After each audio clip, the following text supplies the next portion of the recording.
Are you surprised at all where things have gone from when you designed your laptop? Not really. I think it's just natural progression. If you're keeping your eye on the new tech stuff, the stuff which becomes popular is not a surprise. You feel it's overdue.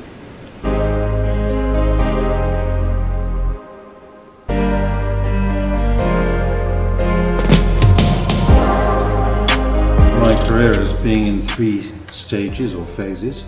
The first, much the longest, until the mid-80s, I thought of myself as a designer of objects.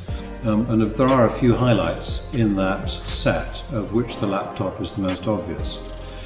However, when we started IDEO in 1991, I thought myself as starting to help interdisciplinary teams learn how to work together. So it was more trying to invent the processes that would make that successful and give interdisciplinary teams ways in which they could really be successful working together. And then I became more and more interested in trying to explain design or tell stories about design. So first book, conference presentations, teaching and so on. When I heard about this position at the Smithsonian National Design Museum, it occurred to me that maybe I could do that at a national level or even an international level, whereas at IDEO, although I was talking about design in a general way, people always thought of me as representing IDEO. So in one sense, I'm just doing the same thing. It's still telling stories about design. It's still trying to explain design. But here I have a different set of tools. And this is probably one of the key examples in the health section. These glasses, called Ad Specs, allow a person to self-prescribe the glass. So the frames have a piece of flexible material front and back, and then there's a liquid in those cylinders on the side with a wheel that you can dial up, which squirts a liquid into the gap between the two. So you can put the glass onto your forehead, you can just shut one eye and wind until you can see with the other eye.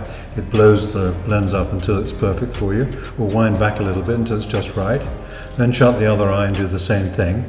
And then you can take off the cylinders and you have a self-prescribed glass which improves your sight.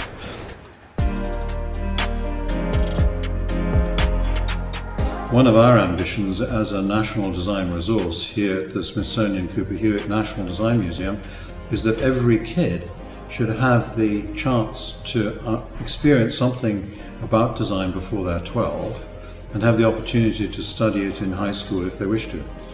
So we're safely ensconced in that human focus, which is a very valuable thing. This is the Catalogue, which is designed by Michael Beirut of Pentagram, and it's color-coded for the different sections in the exhibition. And then these little highlights are included to emphasize some of the points.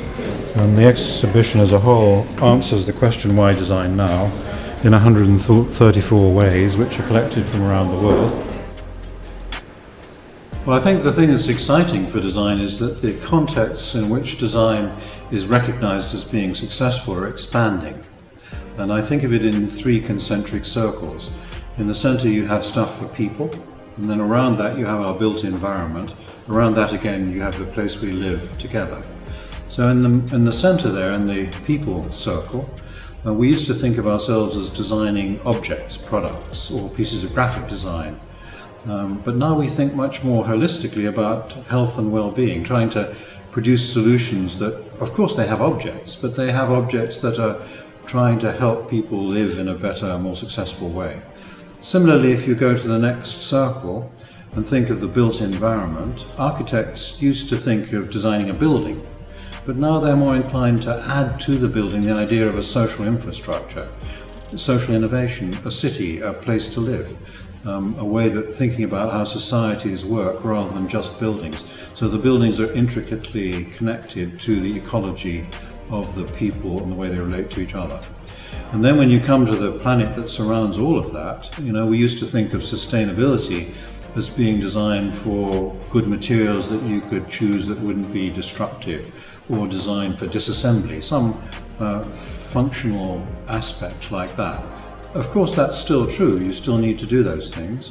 But now people are thinking about designing sustainability in a very holistic way, where globalization and the effect that we all have on each other makes it absolutely clear that you have to think about the planet as a whole.